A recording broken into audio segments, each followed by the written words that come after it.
Kalau dulu segala ingin segala itu, sekarang bagaimana caranya supaya waktu yang ada sekarang ini kita disukai Allah, titik. Kenapa? Kita boleh mikirnya akan datang, boleh, tapi belum tentu ada. Kita belum tentu hidup. Berapa banyak santri yang wafat masih muda, benar? Dan yang akan wafat, kenapa jadi pada nunduk begini hadirin?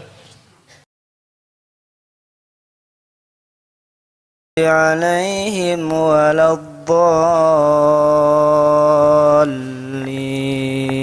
Amin ya Rabbal Bismillah. Assalamualaikum warahmatullahi wabarakatuh. Alhamdulillahi rabbil alamin. Segala puji bagi Allah subhanahu wa ta'ala yang maha dekat, maha menyaksikan segala-galanya. Tidak ada satupun yang luput dari penglihatan Allah. Dialah Allah yang maha mengatur segala sesuatu. Jagad semesta ini beres, walaupun luar biasa rumitnya, beres. Tubuh kita juga rumit luar biasa, beres. Makanya orang-orang yang yakin kepada Allah, wa may yatawakkal 'ala Allah fahuwa hasbuh.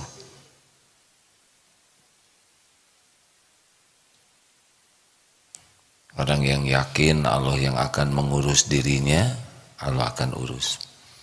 Allahumma salli wa sallim wa barik ala Muhammadin wa ala alihi wa ashabihi ajma'in. Para pemirsa yang budiman, MQ TV, MQ FM dan semua jaringan, dan hadirin, alhamdulillah sudah hampir 3 minggu tidak siaran di sini ya. Segalanya ada waktunya insya Allah. Kali ini kita akan mengkaji bagaimana caranya supaya kita tidak stres menghadapi masa depan. Banyak di antara kita yang risau dengan apa yang belum terjadi. Kita tahu bahwa waktu itu dibagi 3, yang lalu sudah selesai,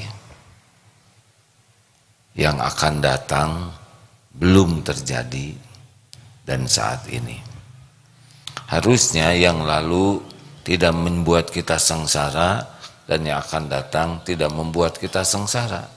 Tapi tidak sedikit orang yang tidak bisa menikmati hari ini karena masa lalu, juga karena masa yang akan datang. Ini banyak santri, kalau santri akhwat mungkin ya pikirannya, saya lulus tidak, saya ingin kuliah di mana, nanti siapa jodoh saya, punya anak berapa, pikir. Kalau lelaki ya samalah ya. Ketahuilah bahwa semua yang ada ini, kita ini adalah ciptaan Allah. Tidak ada satupun makhluk kecuali Allah yang menciptakan. Allah yang mendesain diri kita, baik hardware maupun softwarenya, tampak jasad ini maupun yang ada pada diri kita yang tidak nampak, seperti bakat, potensi kita, ya, karakter kita, Allah yang menciptakan. Dan Allah lah yang paling tahu apa yang terbaik untuk kita. Jadi jangan risau dengan masa yang akan datang. Risaulah kalau kita tidak disukai Allah. Karena Allah tahu apa yang akan terjadi. Sudah tertulis di Lauh Mahfuz ya. Tetapi ada tapinya. Kalau kita disukai Allah, maka Allah akan memilihkan takdir terbaik bagi kita. tempat sekolah terbaik, jodoh terbaik. Allah pemilik segala-galanya. Semua kampus milik Allah Subhanahu wa taala. Semua yang ada di alam semesta ini adalah milik Allah. Tidak ada yang bisa terjadi tanpa izin Allah. Jadi kalau kita ingin sesuatu yang terbaik di masa yang akan datang, intinya sederhana. Jadilah orang yang disukai Allah. Nanti Allah akan ngatur. Kalau misalkan ada takdirnya terbaik jadi sesuatu karena Allah yang nyiptakan bakat tiap orang. Nanti kita disukai Allah, dibimbing oleh Allah. Allah tahu, wah orang tua saya tidak punya biaya. Tidak ada masalah tentang biaya. Biaya kuliah itu sepenuhnya Allah yang bagikan rezeki. Kalau Allah mau takdirkan ada kuliah di satu tempat, nanti jalannya ada ke sana. Nggak ada biaya dari orang tua, nggak ada masalah sama sekali. Tinggal Allah gerakan saja nanti. Orang yang akan membiayai atau digerakkan saja, dipinterkan, nanti dapat beasiswa. Ini berapa banyak yang hadir di sini wajah-wajah beasiswa, ya kan? Gak usah ngajung deh, sudah auranya terbaca ya. Itu Allah juga yang ngatur. Hadirin sekalian, saya mohon maaf sebetulnya seburuk-buruk cerita tuh, dan yang paling bahaya dalam cerita adalah cerita tentang pribadi. Sejujurnya AA tidak pernah terbayangkan akan seperti ini. Tidak. Waktu SMA tidak terbayang. Saya bukan lahir dari dunia pesantren. Ayah saya seorang prajurit. Alhamdulillah. Sekolahnya elektro, tidak nyambung. Dari kecil sukanya berdagang, bisnis dari TK. Tidak terbayang, benar-benar tidak terbayang akan membangun sebuah pesantren, akan dianggap sebagai seorang pimpinan pesantren begini. Bukan hanya bayangan, remeng-remeng saja tidak. Tapi terjadi ini sekarang. Benar? Ada ini pesantren. Ini saya barusan cari sorban supaya rada kelihatan. Ya. Tidak terbayangkan. Ada yang ngatur. Maaf ya, kawan-kawan, ini buka dapur. Maksudnya dapur ini rahasia. Kami rapat di Darut Tauhid. Apa yang terjadi jauh lebih baik daripada yang dirapatkan. Tidak terbayang. Masjid akan sebagus ini, di berbagai tempat ada. Tidak terbayang.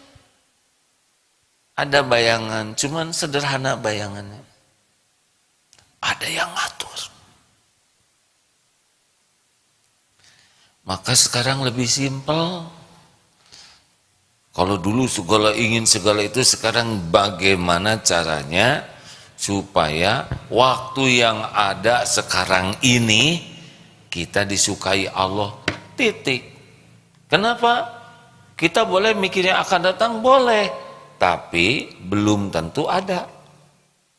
Kita belum tentu hidup. Berapa banyak santri yang wafat masih muda, benar? Dan yang akan wafat, kenapa jadi pada nunduk begini hatinya? Tidak tahu. Makanya boleh punya cita-cita, boleh. Tapi cita-cita harus membuat dekat dengan Allah. Karena Allah yang menggenggam diri kita, Allah yang menggenggam hari-hari yang akan datang, Allah yang menguasai segala-galanya. Aduh, gimana tentang jodoh? Jangan nanya sama saya. Sebab saya bukan penentu jodoh. Ke Allah, tapi saya ini kurang cakep. Jangan menghina Allah ya. Allah menciptakan kita tuh udah pas buat calonnya. Iya, kalau yang punya jodoh yang cakep-cakep, siapa jodoh kita, ya kan? Allah yang mendesain wajah, Allah yang membulak-balik hati, Allah yang menanamkan cinta, Allah yang menakdirkan jodoh. Makanya ingat jodoh, ingat Allah. Ingat kuliah, ingat Allah. Bisa nggak saya ingin kuliah kedokteran di ITB? Ya, itu ngaco aja. Karena di sana tidak ada fakultas kedokteran. Tapi kan mudah bagi Allah mengadakannya. Nah, ini makin ngaco ya. Mudah bagi Allah, tapi sunatullahnya memang sudah ada begini. Sekolah teknologi ya. Oleh karena itulah rekan-rekan sekalian, ingat masa depan, langsung ingat Allah. Mencemaskan sesuatu tentang masa yang akan datang, langsung ingat Allah.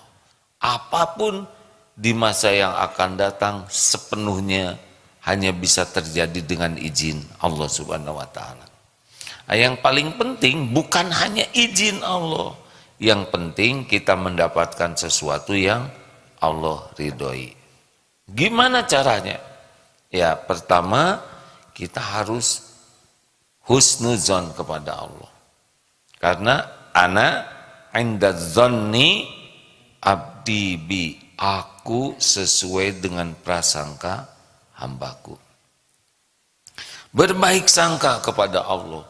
Wah, gimana kamu mah nggak mungkin masuk ke perguruan, Allah yang menguasai.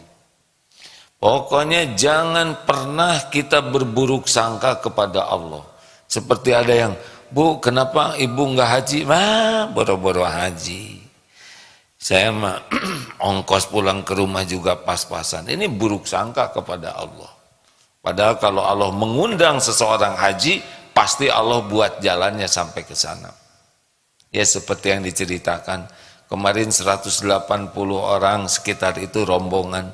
Yang bayar itu bayar sendiri, syariatnya paling 10%, 20 orang. Jadi gimana yang 160? Syariatnya ya, ada yang dibayarin suaminya. Iya tuh, istri anak. Ada suami cerita, bisnis saya lagi jelek, saya kesini, dibayarin istrinya. Ada yang dibiayai menantu, ada yang dibiayai orang tua, anak-anak itu orang tua yang mau. Ada yang dibiayai oleh bosnya di kantor, bosnya belum kesini, supirnya yang kesini. Kalau Allah mau ngundang, pasti ada jalannya. Termasuk yang ini, ya. Setahun bisa 4 kali takdir Allah saya ke Tanah Suci, jarang, hampir nggak ngeluarin ongkos, diongkosin, ya. Ada jalannya. Pernah suatu saat tidak dapat kuota haji, padahal ingin haji, kuotanya sudah tidak ada di sini. Qadarullah, dapat undangan dari raja untuk haji, ada saja jalannya. Oleh karena itu husnuzon kepada Allah. Jangan mengecilkan janji jaminan Allah hanya karena lihat kemampuan orang tua, kemampuan finansial. Saya mah nggak bisa lah, nggak mungkin. Nah itu suudzon. Tidak ada yang tidak mungkin bagi Allah. Apalagi yang kedua, kalau sudah berbaik sangka bahwa semua takdir dalam kekuasaan Allah, yang kedua adalah pasrahkan ke Allah. Kalau pasrah tuh ikhtiar, tidak begini nih ya. Maaf ini mengulangi lagi. Sedikit saja nih tentang Google, apa yang suka memandu di mobil tuh, Google Map. Sekarang orang yang pakai kendaraan Google Map, setel Google Map-nya, aplikasinya di-download, kerja dulu dia, ngedownload, kemudian nulis alamat, tujuannya ke sana, kemudian pencet, apa yang dipencet? Start lah gitu ya, langsung dia 20 meter belok kiri tahu, nggak tahu ya, nggak tahu. Dipandu dan nurut, itu pasrah kepada Google Map. Mesin qadarullah sekarang ada mesin itu. Belok kiri, belok kanan, di depan ada persimpangan, lalu pakai rem yang kiri 25 meter lagi sampai di sebelah kiri, sampai kita terus berinteraksi dengan bimbingan. Itu karena kita pasrah ke Google Map. Sebab kita ngelawan 50 meter belok kiri, nggak mau, ngomong aja sesuka saya, tahu ya nggak. Hasilnya tersesat. Walaupun Google Map tidak akurat ya, karena saya pernah ceramah, sok lihat Google Map, nyasar hadirin ya, Google-nya mungkin lagi pusing ya, banyak masalah. Itu pasrah kepada Google Map. Kalau nggak pasrah bagaimana? Ya pusing lah, nyari sendiri. Kita bisa pakai Google Map, bisa tidak, ya kan? Kurang lebih itulah. Kalau dulu sebelum cerita Google Map seperti masuk ke gunung, mau ke puncak gunung, ada pilihan, silahkan masuk ke puncak sendiri atau lapor kepada pemilik gunung, pawang gunungnya ya. Barang siapa yang lapor ke pemilik gunung ini kemudian menyerahkan dirinya, akan dipandu oleh penguasa gunung ini, jamin akan sampai ke tujuan dengan jalan yang paling efektif dan efisien. Mana yang paling menikmati perjalanan di gunung itu? Yang masuk sendiri atau yang memasrahkan diri kepada penguasa gunung itu? Memasrahkan. Dulu sering diceritakan, wah saya mau ke hutan, mau ke sana, tapi dia tidak pakai petunjuk, di lehernya galon 2. Buat apa bawa galon begini saja? Ya karena cadangan air di hutan. Itu bawa karung buat apa? Beras, ya buat di hutan.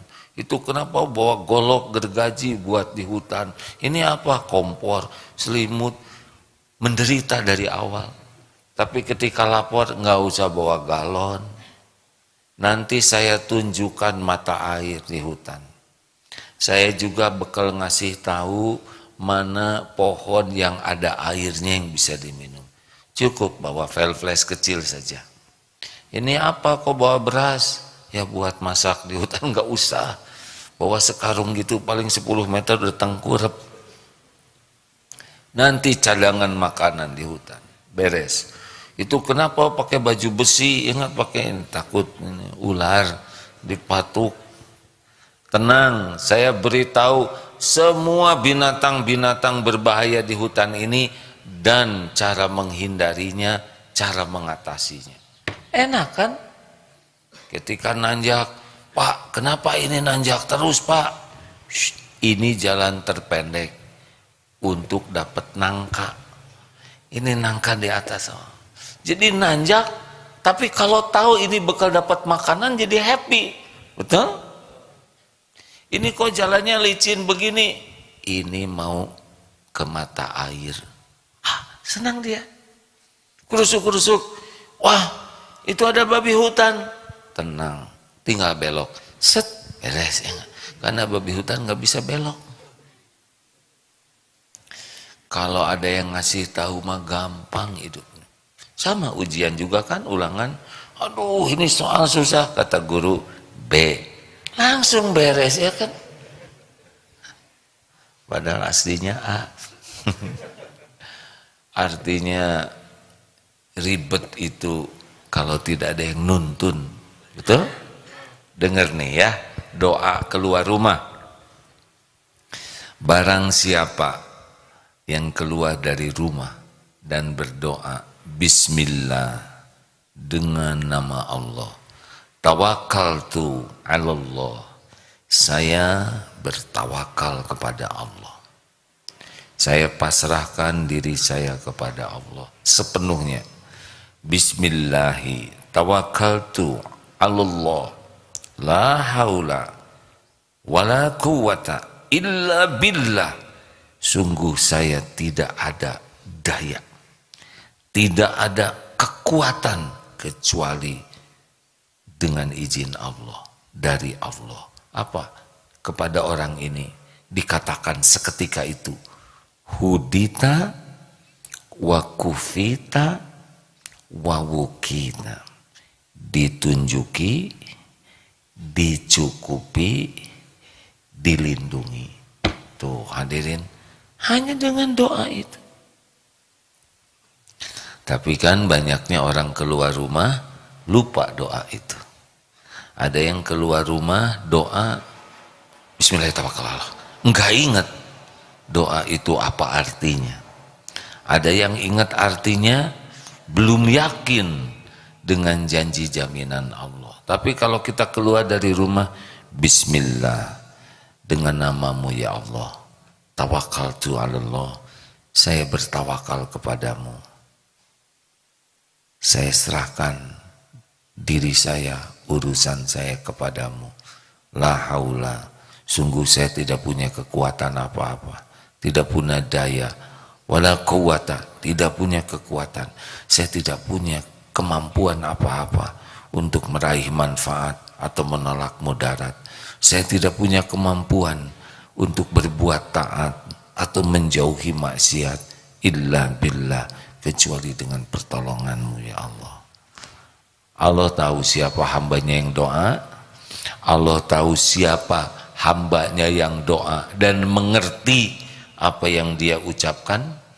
Allah tahu hambanya yang berdoa dan yakin dengan janji jaminan Allah.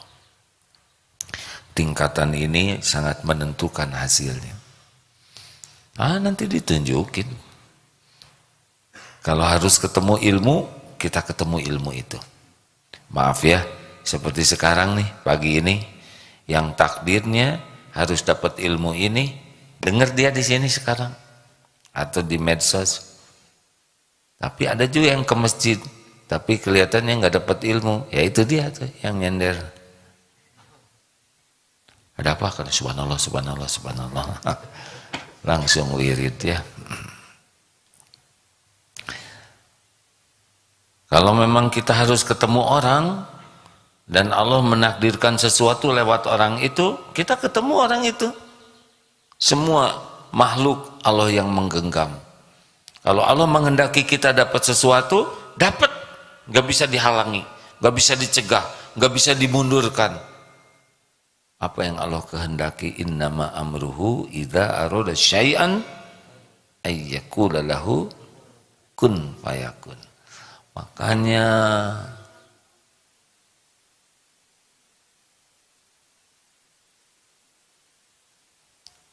tuh enaknya ngajar santri itu begini. Ada yang ngobrol, nyaris nggak ada yang ngobrol satupun. Barusan ada yang ngobrol sedikit, tinggal tunggu aja, berhenti ya. Begini di kelas tiap hari nggak dek? Jawab, enggak ya. Kan tenang sekali begini ya kan. Nah jadi adik-adikku sekalian, para santri yang punya cita-cita, masalah terbesarnya adalah tidak bertawakal kepada Allah. Sibuk dengan ini, tanya sana, tanya sini, tapi tidak tanya kepada yang maha tahu apa yang terbaik. Saya harus dites oleh psikolog, saya harus datang, boleh. Atau tanya kepada yang menciptakan diri kita dengan istiqoroh, ya. Ya Allah, wahai yang menciptakan diri ini, Engkau yang paling tahu bakat, potensi saya, dan Engkaulah yang paling tahu apa yang terbaik bagi dunia akhirat saya. Saya harus sekolah di mana ya Allah? Mana sekolah terbaik yang membuat saya semakin dekat denganmu? Mana sekolah terbaik yang membuat saya bisa semakin manfaat bagi hamba-hambamu? Ya Allah, Engkaulah yang menggenggam masa depan saya. Udah, tinggal perbaiki diri, patuh kepada Allah. Nanti seperti ini, seperti Ada petunjuk-petunjuk Google Map, begitulah sederhananya kan takdirnya. Google Map juga Allah yang menciptakan lewat siapa yang Allah kehendaki. Nanti kita dapat amalan sholat tepat waktu, tinggal sholat tepat waktu. Kita ada amalan nanti lisannya selalu berzikir, Allah ngasih tahu amalan yang Allah sukai, kita zikir saja terus. Nanti ada amalan ahabun nas ilallah, manusia yang paling Allah cintai, anfa'uhum linnas, yaitu orang yang paling bermanfaat bagi manusia lainnya. Ahabul a'mal ilallah, amalan yang paling dicintai Allah adalah memasukkan kebahagiaan ke hati orang lain, atau melapangkan dari kesempitan orang lain, atau membayarkan hutang orang lain, atau memberi makan yang lapar. Sungguh aku lebih suka keluar bersama saudaraku untuk menolong orang yang dalam keperluan daripada itikaf 1 bulan di masjid ini, Masjid Nabawi maksudnya. Itu salah satu sabda Rasulullah SAW. Tinggal dapat ilmu, patuhi, dapat ilmu, amalkan, sing ikhlas. Ngamalkannya bukan untuk diposting, mengamalkannya bukan untuk dipuji orang, tapi dapat ilmu, amalkan supaya satu saja, supaya Allah suka. Selesai. Kenapa kok kamu jadi orang rajin tahajud? Karena Allah nyuruh tahajud dan Allah suka sama yang tahajud. That's all. Kenapa kamu kok jadi orang sabar sekali sih? Diomongin jelek, dihina, kok nggak sakit hati dan tetap aja memaafkan? Kenapa kamu gitu? Karena Allah menyuruh sabar dan Allah suka sama orang sabar. That's all. Cukup. Kenapa kok rajin banget belajar? Pengen jadi bintang kelas ya? Kak, Allah menakdirkan saya sekolah. Allah suka sama orang yang sungguh-sungguh. Mau jadi bintang kelas, bintang 7, bintang penting, Allah suka. Ibu, kenapa kok ibu sabar benar padahal suami ibu sangat baik?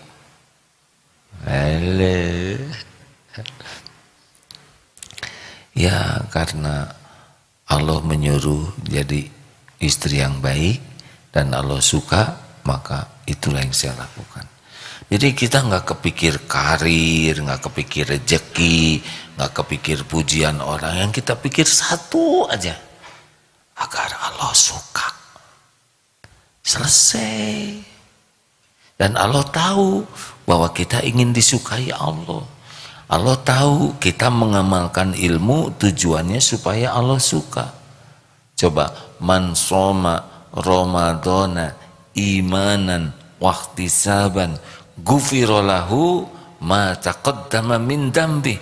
Barang siapa yang saum di bulan Ramadan benar-benar penuh keyakinan ke Allah dan hanya mengharapkan pahala keriduan Allah, habis itu dosa-dosanya yang lalu tuh. Jadi saum yang betul-betul mencari keriduan Allah. Ini dia masalahnya, kita tuh terlalu jaim ya. Halo, kita tuh terlalu ingin dinilai orang, dipuji, dihargai, dikagumi, dibalas budi. Mau apa? Sampai dower orang memuji kita, nggak ada apa-apanya.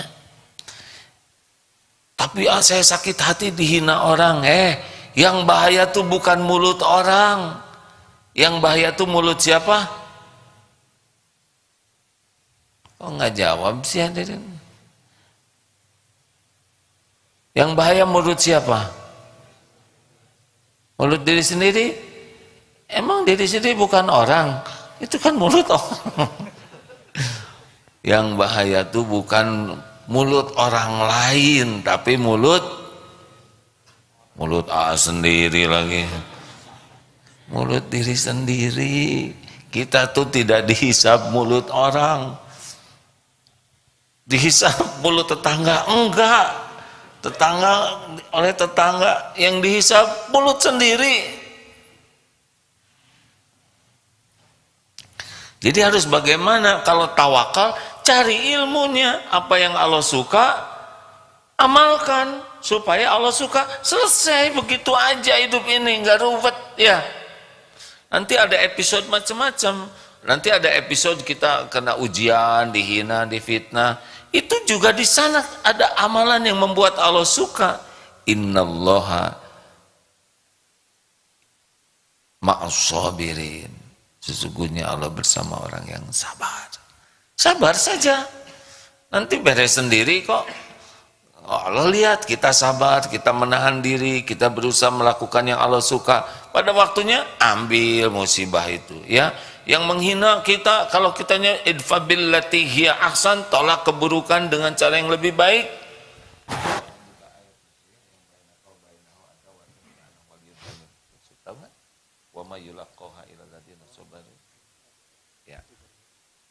Nah, ini salah satu yang akan disampaikan ya ayatnya. Surat apa? As-Saffat ayat berapa? Ya karena saya suka nanya terus, jadi jarang ingat ya. Nah giliran nggak ada orang, nggak ada yang ditanya ya. Idfa billati hiya ahsan. Tolaklah keburukan dengan cara yang lebih baik. Yang ada di antara kamu dengan dia adawatun ka'annahu waliyun hamim, dan oleh Allah dirubah hatinya menjadi seperti sahabat yang setia, dan itu tidak diberikan kecuali kepada orang yang sabar dan orang yang mendapatkan kebaikan yang banyak. Nah coba ya, nanti akan ada episode tuh orang sebel ke kita, akan ada episode orang nyakitin kita. Nggak mungkin semua orang senang ke kita. Nabimu aja sempurna, ada yang sebel, masa kita yang nyebelin asli nggak ada yang sebel ya. Kita kan asli ya. Nah nanti tapi dari sana kita bisa dicintai Allah. Sudah ada Ustaz? Fusilat ayat 5 berapa? Fusilat 3334. Maaf ya, saya kalau lagi bicara begini suka kebayang Ustaz Adi Hidayat. Ini enak ya, harusnya nomor sekian di atas, bawah, pojok. Saya juga Quran yang pojok tuh di rak buku itu. 3435 ya. Fusilat 3435. Ini salah satu contoh ya, bahwa dalam hidup ini nanti bakal banyak episode. Ada dipuji, ada dicaci, ada lapang, ada sempit, ada sehat, ada sakit, ada diangkat, ada diturunkan. Padahal kita berbuat baik tapi difitnah ya. Padahal kita berbuat yang terbaik tapi tidak dihargai. Gak apa-apa, gak harus orang menghargai kita ya. Yang harus itu kita jadi disukai Allah gara-gara episode itu. Fadl Ustaz baca punten. أعوذ بالله من الشيطان الرجيم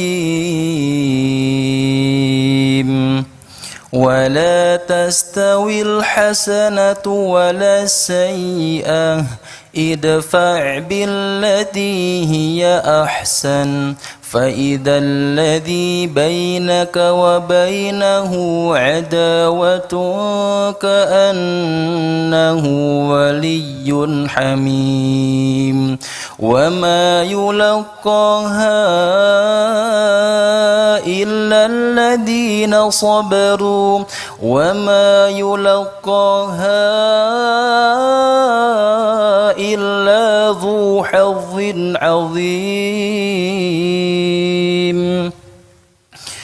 Tidaklah sama kebaikan dengan kejahatan. Tolaklah kejahatan dengan perilaku yang lebih baik, sehingga orang yang ada permusuhan denganmu serta-merta menjadi seperti teman yang sangat setia. Sifat-sifat yang baik itu tidak akan dianugerahkan kecuali kepada orang-orang yang sabar, dan tidak pula dianugerahkan kecuali kepada orang-orang yang mempunyai keberuntungan yang besar. Jadi kita ingin dekat dengan Allah. Nanti kejadian tuh macam-macam setiap hari itu. Bukan setiap hari, setiap waktu. Nanti turun dari sini, tiba-tiba ada yang kedorong dikit. Yang benar dong. Nah, memang saya nggak benar ya, nggak sengaja. Oh ya nggak apa-apa. Bekal banyak kejadian. Udah gelar sajadah, terus ibu-ibu teh ke belakang memperbaharui wudhu, ada yang ngedudukin saja, cuma didudukin ya kan, nggak dimakan, nggak dijual. Bu, oh ini sajadah ibu, oh maaf ya bu, sajadahnya bagus. Ingat ujian nih, nyebut bagus berarti dikasihin ya kan. Ibu suka, aja buat ibu. Ya Allah, ibu kok baik sekali. Kenapa sih ibu baik sekali? Allah suka sama yang berbuat baik. Oh gitu ya bu ya. Bayar aja. Oh nggak jadi ya bayar. Gitu hadirin. Jadi nggak rumit sebetulnya. Akan terus kejadian-kejadian ini nanti di jalan ya, di pinggir jalan. Ada kemarin anak cerita, wah waktu di jalan itu mobil nyerempet kena spionnya sampai ngejeduk gitu. Terus gimana? Ya udah pergi, dianya kabur. Ya sudahlah, istighfar aja. Siapa tahu kita punya dosa apa sehingga takdirnya keserempet, dan doakan yang nyerempet itu supaya bisa tobat juga, nggak nyerempet yang lain. Jangan doa jelek, sing mencret, sing mules, nanti didoakan oleh malaikat sama ke kita, udah keserempet, mules lagi. Nah yang bagus-bagus aja. Ini terus kejadian ini hadirin ya. Nanti ada yang muji, aduh ibu baik sekali, ibu tuh kayaknya bidadari sorga loh. Dari mana? Ya kelihatan sudah begini muter. Emang bidadari ada sayapnya. Nah kelihatan aja wajah ibu tuh bercahaya, terutama kalau ibu udah nraktir saya tuh bercahaya loh bu. Oh dia muji pengen ditraktir. Udahlah ya, ada pujian, ada pokoknya gitu aja terus nanti tuh. Ada senang, ada susah, dipuji, dicaci, gampang, susah, sehat, sakit, diangkat. Dan semua ini, semua ujian dan nikmat itu adalah ujian dari Allah. Kalau benar menyikapinya, naik. Fakana khairullah, maka itu baik baginya. Gitu terus. Jadi ngalir aja, nanti kita dapat yang terbaik. Kalau kita ingin diurus oleh Allah, nah nanti dapat pengajian ini, dapat ilmu, ini kan Allah yang ngatur. Nanti kita pegang, oh ini harus saya amalkan. Mungkin tidak seluruh isi pengajian ini bisa diamalkan sekaligus ya, tapi harus ada. Karena takdir dapat ilmu juga Allah yang ngatur. Nah kita mau ngamalkan tidak? Karena ada yang suka dengar, tapi nggak ada semangat mengamalkannya. Allah tahu ini, sama disuruh belok nggak belok ya kan? Ya nggak dapat lah. Nah begitulah kurang lebih hadirin. Ya kalau yang saya pahami hidup ini kalau tawakal ya begitu. Jadi kita akan semangat ikhtiar. Ihris ala ma yanfa'uk wasta'in billah. Tawakal itu rukunnya dua, ikhtiar dan doa. Jadi orang-orang yang tawakal itu cirinya adalah semangat sekali menyempurnakan ikhtiar dan semangat sekali berdoa. Ada pertanyaan silakan. Aduh semuanya bijaksana. Kenapa enggak bertanya? Karena saya tidak mau mempersulit AA gitu. Tidak boleh pagi-pagi mempersulit orang lain. Bagus, baiklah kalau gitu. Kita tidur lagi hadirin. Ada pertanyaan lainnya hadirin? Coba mana ibu-ibu masak keemasan? Oh, ada berapa semuanya bu? Alhamdulillah. Bapak-bapak masak keemasan mana? Aduh, ini mengkilat, Masya Allah. Terima kasih. Kapan dewi sudahnya pak? Kan? Tanggal 1 hari Jumat. Alhamdulillah, insya Allah. Ini baitu apa daurah kolbiah ada? Alhamdulillah. Kalau ngacung tuh jangan ragu-ragu yang segini pedit. Jangan. Tujuan ngacung tuh supaya kelihatan. Gini siapa yang lihat? Begini ya. Kan udah diajari belum coba? Ustaz Dery acungan tangan. Waduh, angkat tangan. Nah, itu mah ditodong ya. Baik, ini apa adik-adik? Oh, mahasiswi STQ ya, mana STQ? Apa tuh? Empe-empe ya? PPM apa artinya? Program pesantren mahasiswa, mana? Oh, sama ya, gini ya. Nggak lulus dedek masih gini. Terima kasih. Ini apa adek? Oh, SMA Putri mana Cung? SMK? Alhamdulillah, terima kasih ya. Ada yang ngacung 2 kali tuh. Masa kemasan ngacung, SMA ngacung. Baik, silahkan ada pertanyaan? Masih menunggu di medsos. Menunggu di medsos. Oh iya, alhamdulillah. Ini mah yang nanya, ini live atau tayangan ulang? Asli. Ini saya asli nih hadirin. Asli ya. Kalau tayangan ulang nggak bisa jawab begini. Ya kan? Emang kenapa? Emang saya seperti wajah berulang-ulang kan? Kan Asli. sebelumnya kita sering tayang ulang, Oh. gitu. Ini asli, nanti kalau ditayangkan ulang asli lagi ya. Asli hadirin ya. Astagfirullahaladzim. Lanjut, ada pertanyaan selanjutnya? Oh iya, insya Allah Ramadan ini AA di Perth di Australia, berangkat tanggal 2. Nanti ngajarnya dari sana. Jangan heran kalau nanti bahasa Inggris ya. How are you? Kenapa di Australia? Ya di sana ada Masjid Darut Tauhid yang mudah-mudahan nanti secara bertahap bisa jadi pesantren di sana ya. Ada pertanyaan Pak Faruk? Ya, terkait hutang, kalau kita didolimi orang, dikhianati orang-orang yang berhutang, bagaimana supaya dia mau membayar hutangnya? Tagih. Nah, Tagih, itu Bu, tagih Bu. pertanyaan selanjutnya. Harus ngomong apa saya? Begini ya.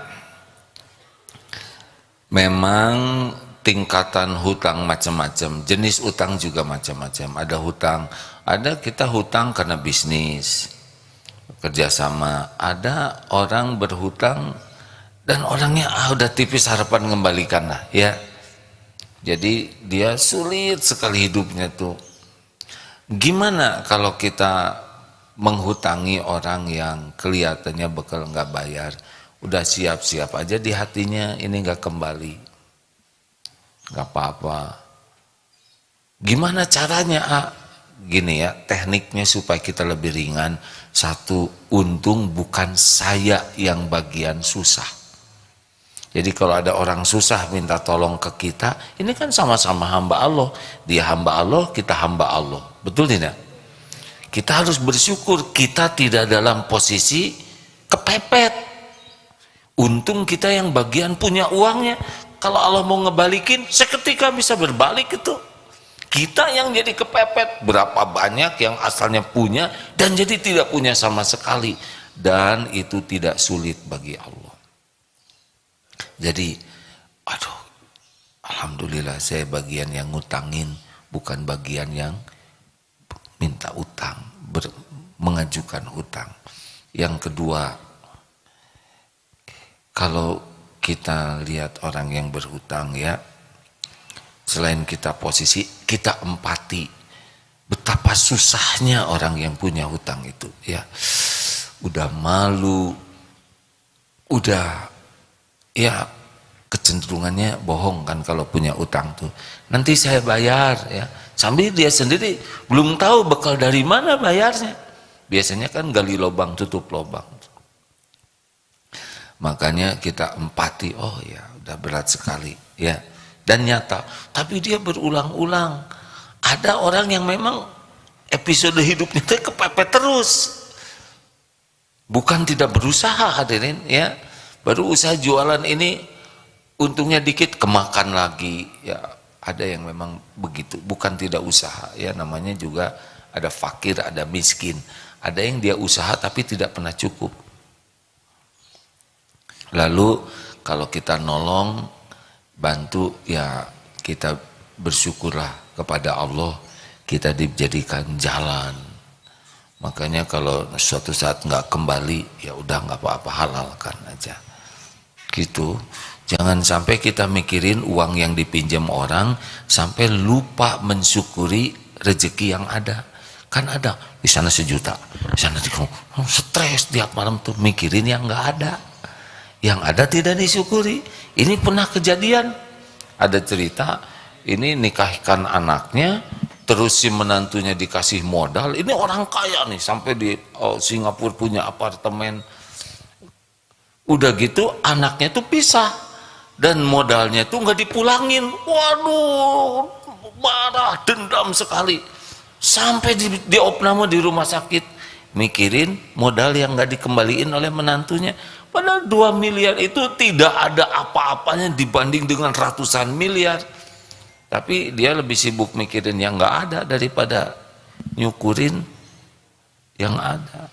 Jangan sampai kita tersiksa oleh orang yang tidak mampu bayar utang. Dia mampu loh tapi dia nggak bayar. Ya tagih.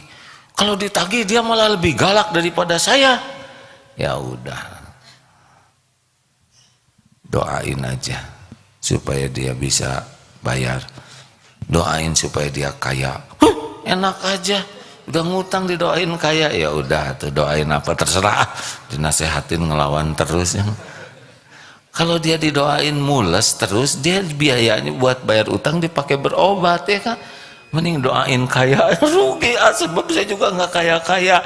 Sudah ribet, ada yang nasihatin ngelawan terus tuh ada.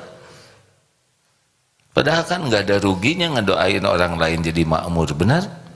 Tapi ada dasar pelit ya nggak, ngedoain orang lain aja nggak boleh. Persis seperti gini nih. Ini AA misalkan sekarang kalau ada orang yang ngasih uang. Saya mau ngasih rezeki nih ke AA 10 miliar. Asli nih Bro aja dikasih ke sini 10 miliar. Misal nih pagi ini. Apa coba yang mau saya lakukan? Dibagi berapa Dok? Bagi 500 juta ya Bang. Nggak dengar 10 miliar. 10 enggak, saya mau bagi gini ya. Karena lelakinya lebih sedikit maka 25% ya. Tadi 10 miliar ya. 2,5 miliar untuk ikhwan, bagiin set semua. Yang 7,5 miliar untuk akhwat, red semuanya udah habis. Kini kan cuma ngelamun hadirin, masa ngelamun aja pelit. Kenapa sih saudara bengong ya? Mending tuh. Terus ada yang nanya, loh kok dikasihin semua buat AA mana? Saya diam-diam ngelamun lagi. 100 miliar sendirian, kita mah ngelamun aja pelit ya kan, dia udah takut kejadian. Saya juga kepikir jangan-jangan ada yang datang nih. Udahlah, asalnya juga nggak ada, nanti juga nggak ada, bener? Nah itulah hadirin sekalian, mudah-mudahan ceramah ini ada hikmahnya. Tidak terasa sudah jam 6, kita tutup. Ini jamnya seru nih, ada 3 jam berlomba satu sama lain. Sadari ya. Terima kasih Bapak Ibu yang baik. Pendek kata, berbaik sangka ke Allah, jangan tersiksa oleh cita-cita, selalu kembali ke Allah karena hanya Allah yang menguasai segalanya. Allah yang Maha Tahu, Allah yang menguasai, Allah yang menentukan, dan tidak ada yang bisa terjadi tanpa izin Allah, baik nikmat maupun musibah. Allah Maha mendengar, Allah Maha dekat, Allah senantiasa menunggu kita meminta kepadanya. Oleh karena itu, kerumitan itu penyebabnya adalah tidak ingat kepada Allah, tidak yakin kepada janji jaminan Allah. Itulah yang membuat hidup kita jadi nelangsa, baik dunia maupun akhirat. Allahumma a'inna ala zikrika wa syukrika wa husni ibadatik. Ya Allah, tolonglah kami agar menjadi hamba yang yakin kepadamu, menjadi orang yang senantiasa ingat kepadamu, menjadi hamba yang merasakan nikmatnya patuh padamu. Ya Rob, jangan biarkan hati ini berpaling darimu walaupun sesaat. Golongkan hati ini hati yang senantiasa yakin akan segala janji dan jaminanmu. Rabbana atina min ladunka rahmah wa hayyi lana min amrina rasyada. Rabbana atina fid dunya hasanah wa fil akhirati hasanah wa qina adzabannar. Amin ya Allah ya rabbal alamin. Alhamdulillah. Subhanakallahumma bihamdik asyhadu an la ilaha illa anta astaghfiruka wa atubu ilaik. Assalamualaikum warahmatullahi wabarakatuh.